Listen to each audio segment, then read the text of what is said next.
Hello, I'm That Loser, and I'm here to talk about the birth of EU League of Legends and how EU managed to show the world that they were able to contend with the top regions. 2014 Worlds Europe had a very disappointing showing, with no teams making it out of group. Fnatic, SK Gaming, and Alliance did not play to the expectations of these teams at the time.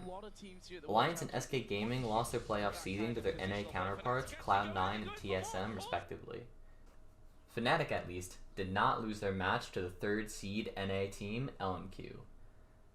The teams went a combined 7-11, which, while not a stomp, did show the EU LCS teams had a lot to learn before heading into Season 5.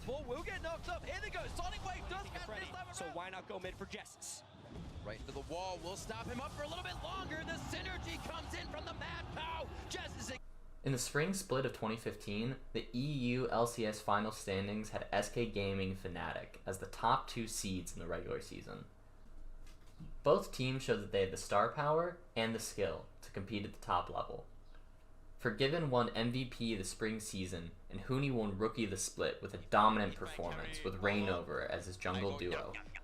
I can use tip it, I can use tip it. Stop screaming. Stop screaming.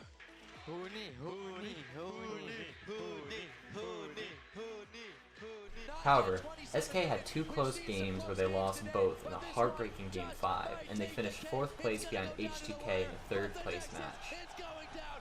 H2K are the number 3 team in Europe.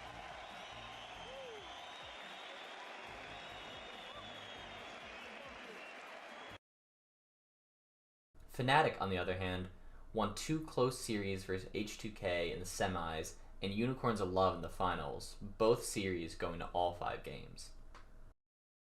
Doesn't manage to get, but look at the prison. Where is Phonics? He's down. Fnatic are on the game-winning team fight. They managed to get 4.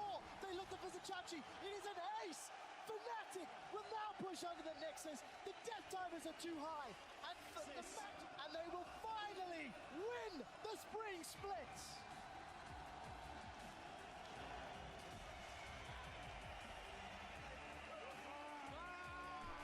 Reignover won the finals MVP of the playoffs. However, now the international competition awaits for the young Fnatic squad.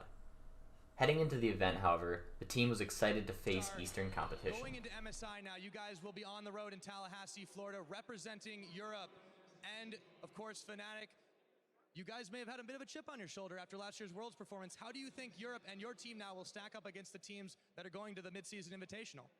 So I believe that is going to be another great experience, but at the same time, last year we had All-Stars, and I felt like we were a bit quite disappointed to play against the teams, and we want to represent Europe better this time, so I hope we'll perform.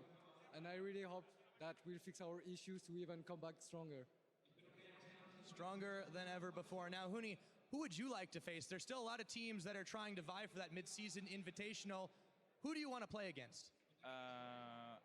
I'm not sure, but I want again versus NA team because I want to show Euro LCS is better than NA LCS. You heard it right here. EU better than NA, guys. During the round-robin stage of MSI, the Fnatic squad only managed 2 wins. One versus the wildcard team, and they surprisingly managed to win against TSM. However, this meant they made it to the semifinals of MSI. Because they were the 4th seed going into the semifinals, they were seeded against a behemoth SK team of Marin, Faker, and Bang, who went undefeated in the round-robin stage. Even though the Fnatic squad did not win the series, they did show that they can compete with these players, which was a big mental problem that continues to this day. Many players believe that they couldn't win against certain players on LCK and LPL teams.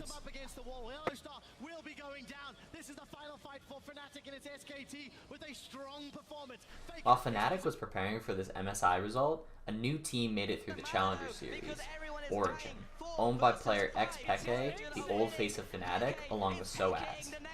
This team was the first all-European team that showed great results. You've taken the 1st place in the spring split of the Challenger Series. Congratulations!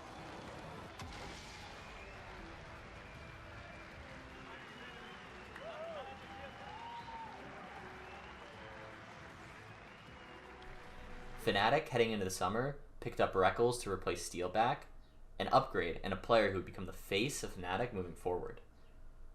3 teams really showed that they were the top: Fnatic, Origin, and H2K Gaming. Fnatic were ahead of the rest of the league and have gone undefeated with an unbeaten to this day record of 18-0 in the regular season. Yellowstar won MVP, Fnatic's coach Daylor won Best Coach, and the entire squad was all pro first team. Origin showed steady growth throughout the season, and the veterans of the teams led the rookie Niels to the Rookie of the Split, as well as making it to the LCS Summer Finals. H2K were a very consistent team that played through their carries. They did slump near the end of the regular season, and this showed in the semifinals where they lost 1-3 to Origin. They did beat Unicorns of Love in the 3rd place match, however. They made it to Worlds based on championship points. The finals of the Summer Split were one of the most legendary EU LCS finals in its history. Fnatic managed to overcome the challenge, godlike pentakills from Reckless. Origin did not make the series easy at all, and although losing in the end, they did manage to show their skill in shot calling. This did, however, lead to some uncertainty about the skill of the LCS teams going to Worlds. National I saw. I just started League of Legends, and I had 2 teams that I was fans of. The team that just got promoted, G2 Esports, and NA LCS team Cloud9. This Worlds showed me no mercy, as many of you have seen this Worlds remember. Cloud9 went 3-0 against all teams in their group, including a pentakill by Dominant 3 player Balls on Fnatic. This event showed the mental strength of the top European teams. Fnatic and Origin did not lose to any team twice in the group stage. This meant that they both went 4-2 and made it out of groups. H2K, however, did not win a single game against eventual champions SKT or MSI champion EDG. While expected, this was still disappointing. Fnatic was the first seed from their group, while Origin was the second seed behind Korean KT Rolster. Fnatic and Origin managed to win these games with better expertise at the game and being able to outsmart the opponent when behind. Going into quarterfinals, Origin was seeded against first seed Flash Wolves. This was a dream seeding for Origin, because this was by far the easiest first seed team. Fnatic, on the other hand, had one of the tougher draws possible. They had to face the MSI champions EDG. This, however, was no problem for Fnatic. They swept EDG. This result was due to Reckless and Fevian popping off on their opponents, as well as Reckless pulling out the Kennen in Game 1. This made EDG either ban it or pick it in Game 2 and 3, and they were not able to adapt to Fnatic's pocket pick. With this victory, they moved on to the semifinals against Coup Tigers. Origin also had a few issues closing out games against Flash Wolves. The veteran leadership on the team was no match for the skill that Flash Wolves had on the squad. They won the series in 4 games and had to face SKT in the semifinals. The semifinals, however, were a massacre. Fnatic and Origin lost 3-0, and maybe lost more than that off of the losses. The teams were outskilled at every opportunity, and even small victories turned into quick losses. Origin and Fnatic were out-macroed, and it really showed how far ahead Korea was that year. It was a Korea versus Korea final. Fnatic lost their top star in jungle to NA, and Origin lost their identity as a team. The end of 2015 showed that while Western teams are good, they just aren't great yet. And especially in a best-of-5 versus great teams, this gap was prominently shown. 2016 marked an era of no dominant Fnatic or G2 Esports taking charge that year. Origin, while still top tier in EU, looked like a shell of the team they once were, and showed no growth. Even versus the weakest G2 roster that's been in the LCS, they could not win a final no matter how hard they tried. 2016 showed Europe's lack of identity and how despite having great players, they couldn't manage to make a great team.